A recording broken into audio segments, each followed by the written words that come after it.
Jeb, Roberta. Now we have seats up here, but I don't know if you two actually sit down. You might have this urge to jump off the seat, right? Roberta, let me start with you. So do you remember that very first jump? Yes, I do. And did you know from that moment that you just had to keep doing it?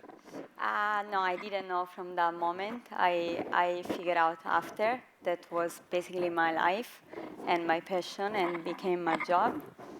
So I'm really happy. I can fly and I can work. It's the best job ever. You can fly, that's right. Jeb, you want to tell us about the jump you just did in China? Well, Roberta came with me too. We did a large-scale live stunt show where I flew through a mountain with a crack in it that at the bottom was 15 feet wide, at the top was 60 feet wide, and it was 3 football fields long. And the whole mountain was basically 900 feet tall. So it was a very technically demanding jump that was very terrifying.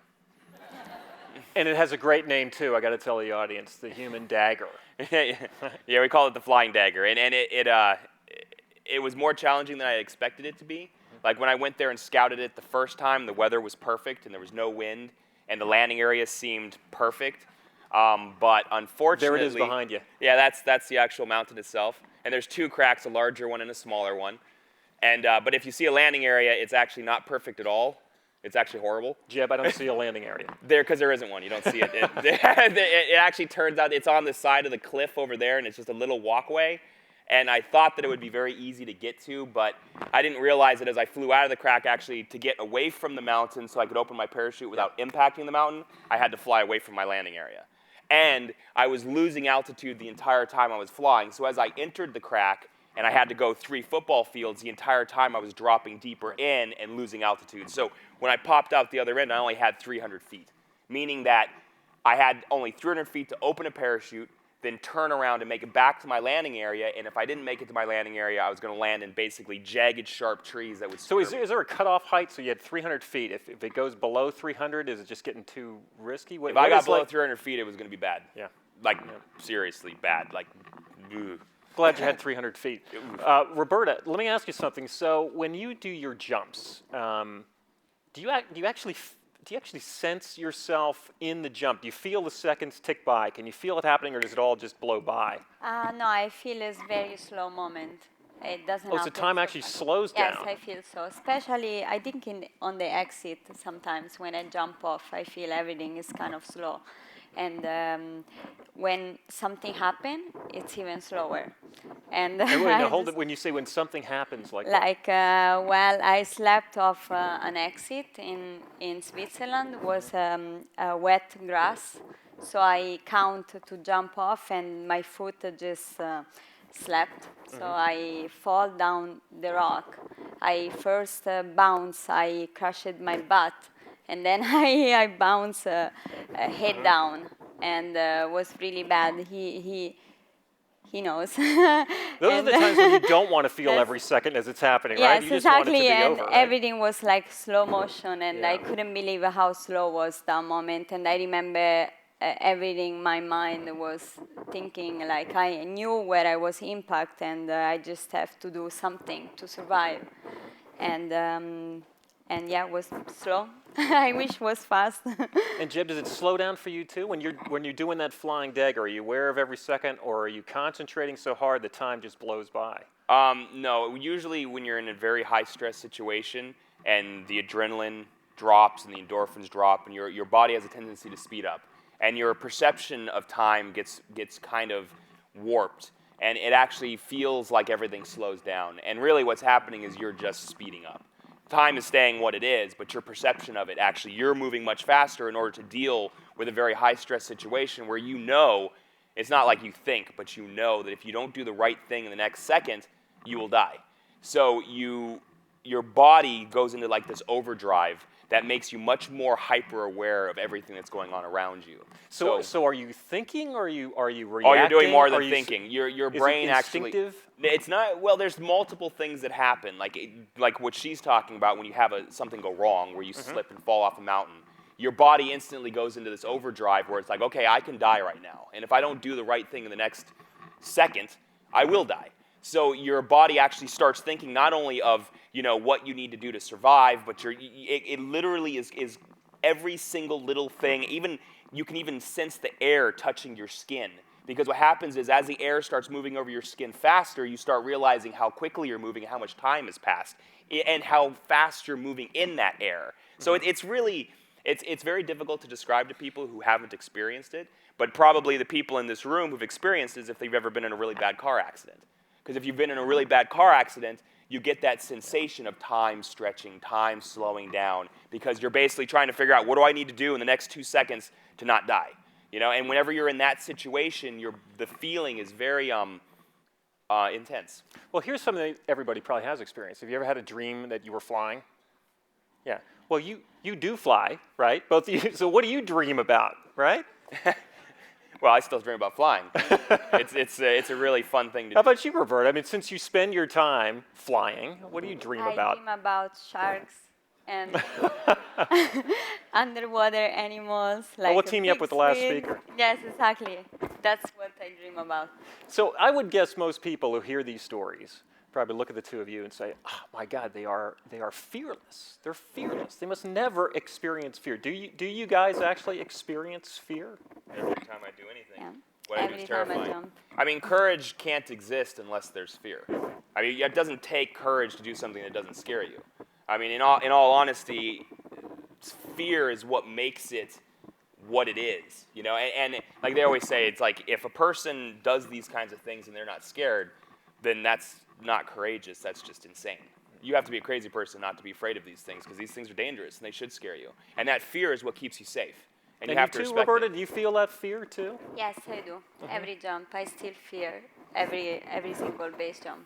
So, okay, so you feel fear, but there still is that moment. So when you're standing on the edge and the next thing to do is jump. I mean, if you're feeling fear, that means, your body's telling you to step back, but you are somehow pushing past that fear and jumping. So how is it you're managing your fear to actually take the leap? Well, that's a complicated question. Do you want Roberta to answer it? Because it's taking me a little bit of time to answer that one. Well, Okay. for me, I training so much. I training skydive, and then now I'm training base jumping. So it's all about training and be ready when I'm there. And really, I just want to jump off. So you're saying it's automatic then. You've trained so much that it becomes automatic. But at the Yes. same time, you're feeling the fear. So there is that pause when you're on that edge and you're about to jump. You're still feeling, you must have some hesitation? Or has it become so automatic you can just jump? No, it never becomes automatic. It's always new, and I just think I love the sport so much, and I love to fly. That is stronger than me walking back down. So it's just pushing my limits basically, and do it because I love to do it. And Jeb, you said you had a complicated answer to that. Well, I mean, fear is you train it. You learn over time. And basically you don't just start jumping off of buildings and off of the Eiffel Tower or flying the dagger. That's not how you begin. You start with small things. You start with small fears, things that are manageable at that moment in your life. And so let's just say you want to do something like this. Well, this is a 10-year journey. You're not going to do this in tomorrow or next week or next month. You're going to start with skydiving. You're going to do a tandem. First time I did tandem, I was terrified. I was so scared I almost started crying. That's how scary it was for me. I'm a human being just like everyone in this room. So you start there, and then you deal with that fear, and then you basically then start taking a skydiving course, and then you do your AFF, and then you do more skydives, then you get to about 100 skydives. Then you start doing like a base jumping course. Then you're done with your base jumping course. Then you start learning to fly wingsuits. And over hundreds of skydives over a decade of your life, you can then get to the point where you've managed fear and learned how to deal with fear to where you can do something like this. It comes over time, and it has to do with It's a very dedicating. deliberate process, step by step, building up to it. And do you think, does everybody approach it that same way, the people who do this sort of thing? Or do you think there are some people who are out there who are more reckless or fearless? Or does everybody share that same sort of caution, respect for the risks that you do? There are always going to be crazy people in everything, whether it's driving cars or surfing or whatever. Pick any activity, and you'll have people who just don't care about their life and will take risks that are a little bit unacceptable, and evolution takes care of them quickly. You die if you do. If you have that approach, you're not going to survive long. I mean, the people who survive the long term are the ones who take the time, train, prepare, and they take the proper necessary steps. And now, I mean, this sport has been around long enough for people to know what those steps are. And if you are smart, then you'll actually do some research and you'll not rush. I think a lot of people are so in a hurry to just get to the end that they don't realize the end is death for everyone. Who wants to rush there? I mean, nobody, right? That's not where you want to get. What you want is the process of getting there. And is it the same sort of planning for you, Roberta, that every jump you've built up over the years to be able to do these sorts of jumps and manage your fear, right? So you're not fearless, but you've learned how to manage your fear. And then when you plan your next jump, is it that same deliberate process? Do you actually visualize yourself going through it step by step? Yes, in fact, I've done 8,000 skydives. And before I start to base jump, I had already like probably 6,000 skydives.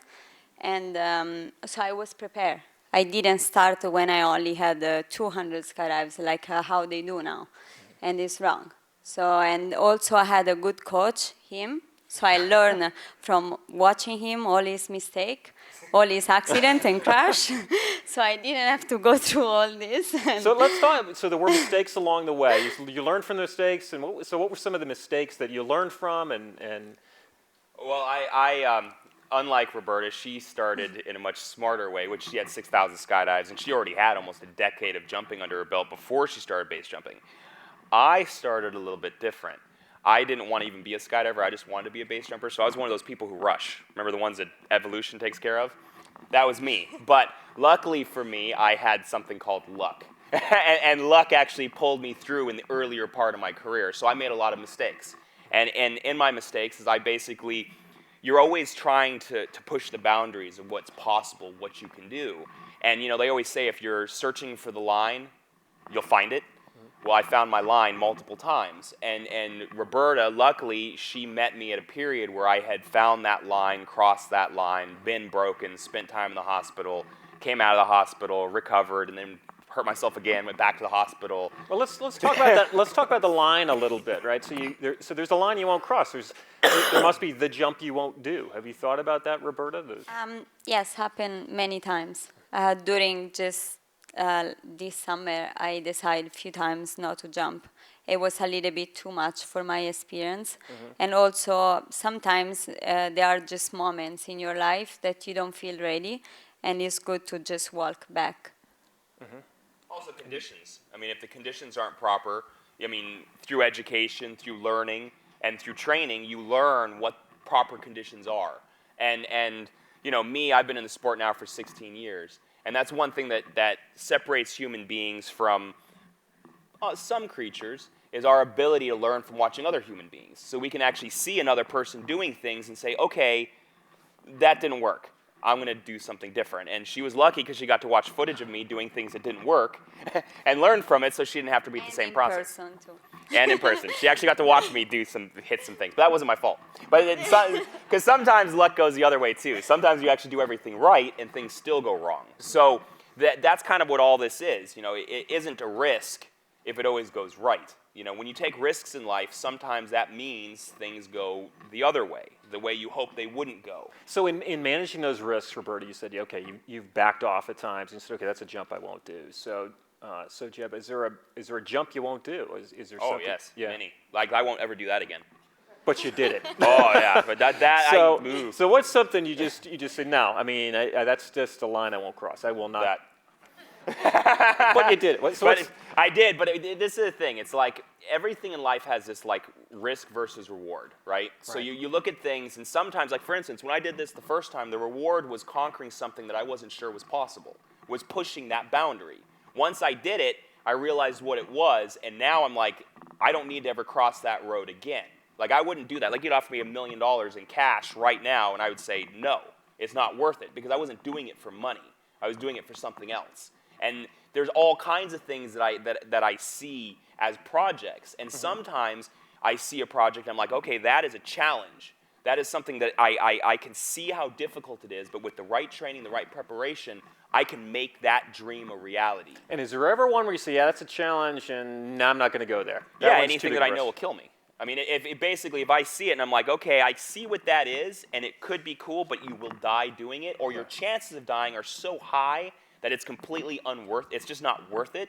Yeah, it happens all the time. I mean, I get approached with projects nonstop where I'm like, yeah, no way. Well, let's talk about that in the last minute we have. So what's next? So Roberta, what is your next jump going to be? My next jump is just a skydiving commercial. And then I go to Panama to teach some students how to wingsuit and also to do some underwater GoPro filming with whales. And and then a lot of things. An active month. Jeb, what's your next jump going to be? I leave for Australia. We're going 600 miles off the coast to jump the highest seamount in the world. It's a 2,000-foot spike of rock that comes directly out of the middle of the ocean. So we're going to go jump off that for a documentary.